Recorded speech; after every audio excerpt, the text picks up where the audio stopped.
anak Rana Minang, apa kabar Anda hari ini? Semoga sehat selalu dan tetap semangat. Kami kembali hadir untuk Anda dalam Berita Padang, bersama saya, Ulan Valeri. Sejumlah informasi menarik telah kami siapkan untuk Anda, berikut 3 berita utama hari ini. Jalur alternatif Padang Bukit Tinggi yang melewati Sicincin Balingka putus total karena ada jalan yang ambles di daerah Malala. Banjir rendam permukiman dan akses jalan. 250 keluarga mengungsi dan dievakuasi tim SAR dari Pos SAR Pasaman Barat.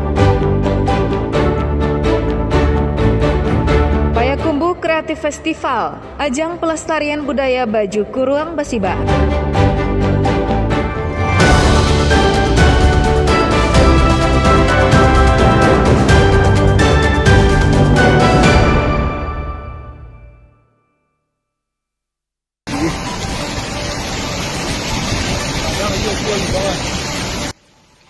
Untuk sementara, jalur alternatif Padang Bukit Tinggi yang melewati Sicincin menuju Balingka tak bisa dilewati.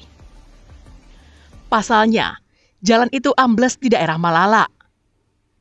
Tak tanggung-tanggung, jalan ambles berada di 3 lokasi dengan kondisi terparah berada di Jorong Pahambatan. Jalan provinsi ini ambles sepanjang 70 meter dengan kedalaman 40 meter. Jalan ini telah ditutup sementara oleh polisi sejak Senin lalu karena ada beberapa longsor yang menutup badan jalan. Salah satunya di Jorong Limo Badak Nagari Malala Timur, Kecamatan Malala. Mengantisipasi hal yang tidak diinginkan, jalan alternatif Sicincin Malala Balingka itu ditutup dan dialihkan ke jalan lintas via Lembah Anai. Sejumlah personel Satuan Lalu Lintas Polresta Bukit Tinggi datang ke lokasi untuk mengatur arus lalu lintas. Dapat kita laporkan situasi arus terkini jalur lintas Malala telah terjadi longsor 3 titik di lokasi Malala. Jadi kita himbau kepada pengemudi untuk tidak melewati jalur lintas Malala karena tidak bisa dilalui. Dinas PU Provinsi mengerahkan sebuah alat berat untuk mengenyahkan material longsor. Material tanah longsor berupa tumpukan tanah dienyahkan dan dibuang ke dasar ngarai yang berada di seberang jalan. Sekarang kan masih terhambat, kendaraan tidak bisa lewat. Satu. Dari mana Pak? Dari provinsi, SPU Provinsi. Lanjut sampai kendaraan bisa lewat. Dari data yang ada di BPBD Agam, sejumlah bencana mengepung daerahnya akibat hujan deras yang terjadi. Di antaranya jalan ambles dan longsor di Kecamatan Palupuah, jalan ambles di Palembayan, banjir dan tanah longsor di Kecamatan Ampek Nagari, dan yang terakhir, jalan ambles di daerah Malala. Dina Amrina melaporkan dari Agam.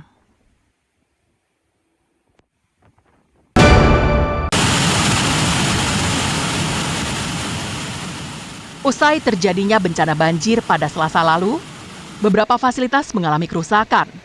Salah satunya, jembatan yang menghubungkan Jorong Muarobusu ke daerah Kapondong di Nagari Koto Hilalang ambruk akibat derasnya arus sungai. Mengakibatkan jembatan itu ambruk dan tidak bisa lagi untuk dilalui.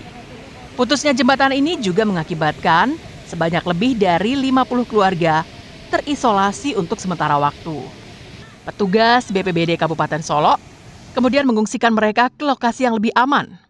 Menurut petugas, saat ini pihaknya telah mengupayakan pembuatan jembatan darurat dari bambu agar masyarakat di kedua daerah bisa kembali beraktivitas seperti semula. Jembatan Pabusu, Nagari Koto Lalang yang disebabkan putus itu yang parah. Jadi sehingga BPBD bersama TRC mempunyai inisiatif untuk saat ini jembatan tersebut telah dapat dilalui sementara dengan membuat jembatan darurat dari bambu di lokasi tersebut. Selain merusak jembatan, Bencana banjir ini juga merusak irigasi lahan pertanian di Nagari Salayo. Tak hanya itu, air yang mengalir di irigasi ini juga meluap, sehingga merendam areal persawahan warga. Saat ini, pemerintah Kabupaten Solo telah meninjau secara langsung, serta mendata dampak kerusakan yang dialami warga usai terjadinya bencana banjir. Garnadi melaporkan dari Kabupaten Solo.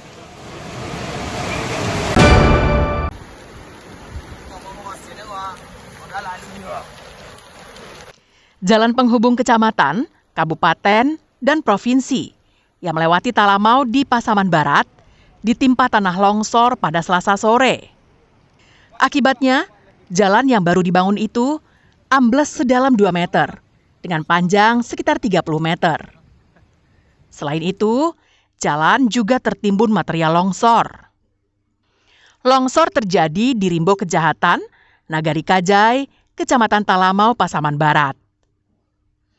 Akses jalan ini merupakan jalan satu-satunya yang menghubungkan warga Nagari Kajai ke pusat Kecamatan Talamau.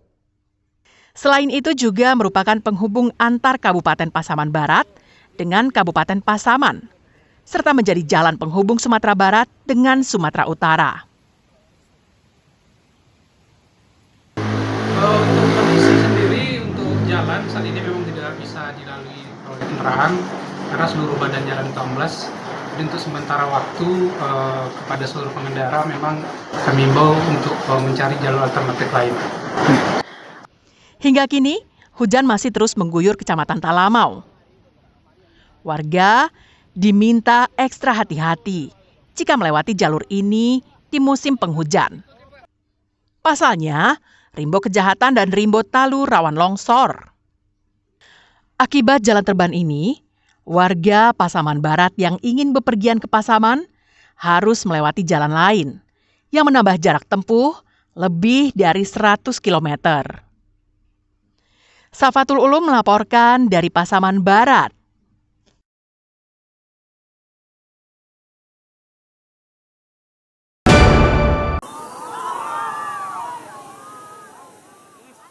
Selain mengakibatkan banjir, hujan yang melanda Padang Pariaman juga mengakibatkan ruas jalan Sikayan Pasya Laweh, Kecamatan Lubu Alung, ambles. Ruas jalan ambles ke aliran Sungai Batang Anai. Menurut warga setempat, paginya sudah ada badan jalan yang ambles, namun belum seluruhnya. Badan jalan itu ambles disebabkan arus Sungai Batang Anai yang sangat deras dengan debit air yang meningkat. Warga kemudian memasang papan peringatan agar jalan itu tidak dilewati. Akibat amblesnya badan jalan itu, akses warga menjadi terganggu. Karena untuk keluar dari kampungnya, warga harus memilih jalan lain yang menambah waktu tempuh dan jarak tempuh. Eri Susanti, warga yang tinggal di pinggir badan jalan, merasa cemas karena takut rumahnya tergerus arus sungai. Selain itu, dia juga cemas dengan kehadiran tonggak listrik tegangan menengah yang ada sekitar 1 meter dari bibir sungai. Kalau mulai kejadiannya, kalau tebing mulai runtuh, kelapa turun-turun itu kayak sekitar jam 8 pagi. Cuma kalau jalannya amblas kira-kira jam 4 sorean. Iya, sampai jam subuh tadi siang. Akibat amplas ini apa nih? Oke, amplasnya air sungai kena putus tebing jalan.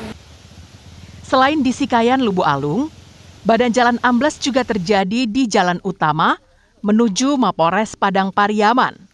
Tepatnya di daerah Parit Malintang, Kecamatan Enam Lingkung. Seluruh badan jalan ikut ambles, sehingga tidak bisa dilalui kendaraan sama sekali. Untuk menuju Mapolres Padang Pariaman dan beberapa perkantoran pemerintah kabupaten, warga terpaksa menempuh jalan lain yang cukup jauh. Eki Rafki melaporkan dari Padang Pariaman.